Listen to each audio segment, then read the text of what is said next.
Goeiemôre vriende en baie welkom by ons oordenkings ook op hierdie pragtige Saterdagoggend. En ons is by Jesaja 21. Profesie oor die woestyn by die see. So stormwind vla in die Negev, kom hy uit die woestyn, uit 'n vreesaanjaende land. 'n Onverbiddelike openbaring is my meegedeel. Die verraaier pleeg verraad, die verwoester verwoes. Ruk op Elam, Media beleer, aan al die gesig maak ek 'n einde. Daarom is my heupe aan die sidder, en oorval krampe my, soos die krampe van 'n vrou wat geboorte gee. Ek krimp in een oor wat ek hoor, ek is angsbevange oor wat ek sien. My hart is verbuister, ontsetting het my oorval. Die skemeraand, kosbaar vir my, het vir my angs gebring. Dek die tafel, pak die kussings reg, eet, drink, staan op bevelvoerders, smeer die skilde met olie, want so het my Heer vir my gesê, gaan sit 'n wag uit, oor wat hy sien moet hy berig, wanneer hy strydwaan sien, met spanne perde, ruiters op donkies, ruiters op kamele, moet hy nauwlettend aandag gee, baie nauwlettend. Die een wat op die uitkyk was, roep toe, op my uitkykpos, my Heer, staan ek heeldag lank. Op my wagpos neem ek stelling in, nag vir nag.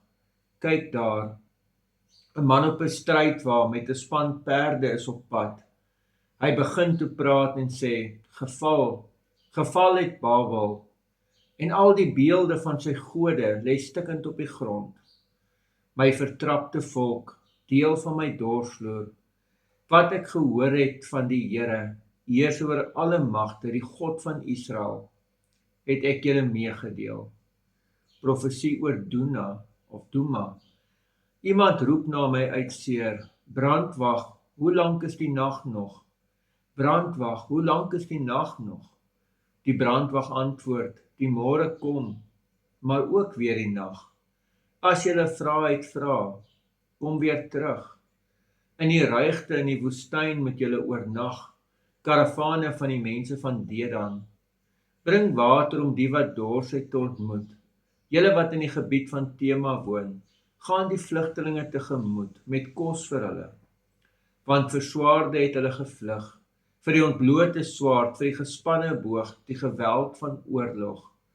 Ja, so het my Heer vir my gesê, binne 'n jaar, bereken soos die jare van die huurarbeider, sal al die luister van Kedar tot 'n einde kom. Wat oorbly van die helde van Kedar so bo, sal min in getal wees. Ja, die Here, die God van Israel, het gespreek. Vriende, toe ek hierdie die eerste keer gelees het, en ek lees hier, geval het Babel, toe het ek onmiddellik gedink aan Openbaring, omdat ons in Bybelstudies in die gemeente Openbaring stuk vir stuk deurgewerk het, en ook met die oordenkings is dit al deurgewerk. En dit help vir my met 'n hermeneutiek om dit te verstaan, dat God tree altyd op teen hulle wat sy kinders vertrap. Dink dis die een ding wat ek en jy vanoggend uit hierdie teks moet hoor. Ja, daar's 'n historiese konteks waarin dit gebeur het, waar dit volke is wat daar aangespreek word. Maar as ek en jy dit na vandag toe deurtrek, dan moet ons hoor, God tree op teen hulle wat sy kinders vertrap. Die tweede is dit word heeltyd sterk beklemtoon, die Here heers oor alle magte. God is die God wat die heerser is. Babel se gode lê stikkend op die grond. Al die ander godsdienste, al die ander gode is niks werd nie. Dit het nie waarde, dit het nie betekenis nie. Betekenis lê daarin om God te dien.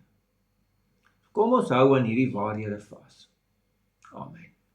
Here almagtige God, baie dankie ook vir hierdie teks. Dankie dat ons dit ook mag lees. En Here, dankie dat ons weet dat U sien raak, ook wanneer U mense vertrap word. Amen. Vriende, mag jy 'n baie mooi en 'n geseënde dag hê. Totsiens.